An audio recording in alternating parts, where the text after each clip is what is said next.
ആലപ്പുഴയിൽ നിന്ന് ഫൈസൽ അസീസ് ഉണ്ട് വിവരങ്ങൾ നൽകാൻ.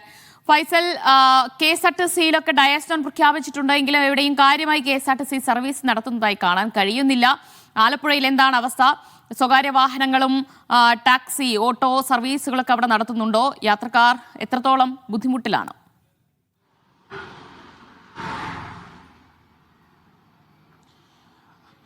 ദിവ്യ സൂചിപ്പിച്ചതുപോലെ ഡയസ്നോൺ പ്രഖ്യാപിച്ചു എങ്കിലും KSRTCയും കാര്യമായ രീതിയിൽ സർവീസ് നടത്തുന്നില്ല. അതുപോലെ ഓട്ടോറിക്ഷകൾ നാമമാത്രമായാണ് സർവീസ് നടത്തുന്നത്. ചില സ്വകാര്യ വാഹനങ്ങളൊക്കെ ഇപ്പോൾ നിരത്തിൽ ഇറങ്ങുന്നുണ്ട്. ഏതായാലും നമുക്ക് കാണാം, ഇത് പ്രധാനപ്പെട്ട ഒരു പാതയാണ് ഇത് ആലപ്പുഴ ജില്ലയെ സംബന്ധിച്ച്.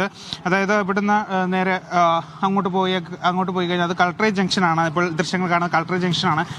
നിരവധി വാഹനങ്ങൾ സാധാരണ രീതിയിൽ ഈ വഴി സഞ്ചരിക്കുന്ന ഒരു പാതയാണിത്. ഇപ്പോൾ ഇവിടെ നമുക്ക് കാണാം, വളരെ നാമമാത്രമായ വാഹനങ്ങൾ മാത്രമാണ്, അതും സ്വകാര്യ വാഹനങ്ങൾ മാത്രമാണ്. ബൈക്ക്, അതുപോലെ കാറുകൾ, അവർ അങ്ങോട്ടും ഇങ്ങോട്ടും സഞ്ചരിക്കുന്ന വാഹനങ്ങൾ മാത്രമാണ് ഇപ്പോൾ ഇവിടെ ഈ പാതയിലൂടെ സഞ്ചരിക്കുന്നത്.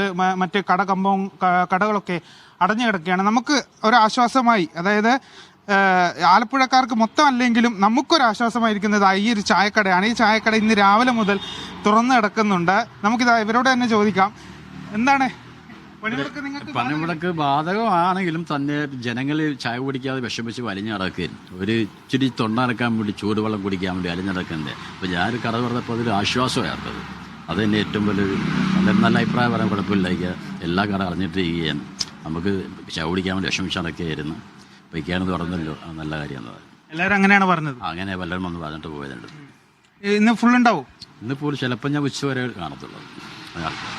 ഇവിടെ ഇപ്പൊ രാവിലെ നല്ല തിരക്കായിരുന്നു ഈ ചായക്കടയിൽ. ഇപ്പൊ അദ്ദേഹം പറഞ്ഞത് തന്നെയാണ്, അതായത് ഒരു ദീർഘദൂര യാത്രക്കാർക്ക് അല്ലെങ്കിൽ ചായ കുടിക്കാൻ എത്തുന്നവർക്കൊക്കെ വളരെ ആശ്വാസമായി ഒരു കട തുറന്നത് തന്നെയാണ് വലിയൊരു കാര്യം തന്നെ. ഇപ്പോൾ നമ്മൾ കാണുന്നത് പോലെ കാറുകൾ, അതായത് സ്വകാര്യ വാഹനങ്ങളും ബൈക്കുകളും മാത്രമാണ് ഇപ്പോൾ ഒരു ഓട്ടം നടത്തുന്നത്. ബാക്കി ഓട്ടോറിക്ഷകളൊക്കെ വളരെ കുറച്ച് ഓട്ടോറിക്ഷകൾ മാത്രമാണ് ആലപ്പുഴയിൽ സർവീസ് നടത്തുന്നത്. ദിവ്യ.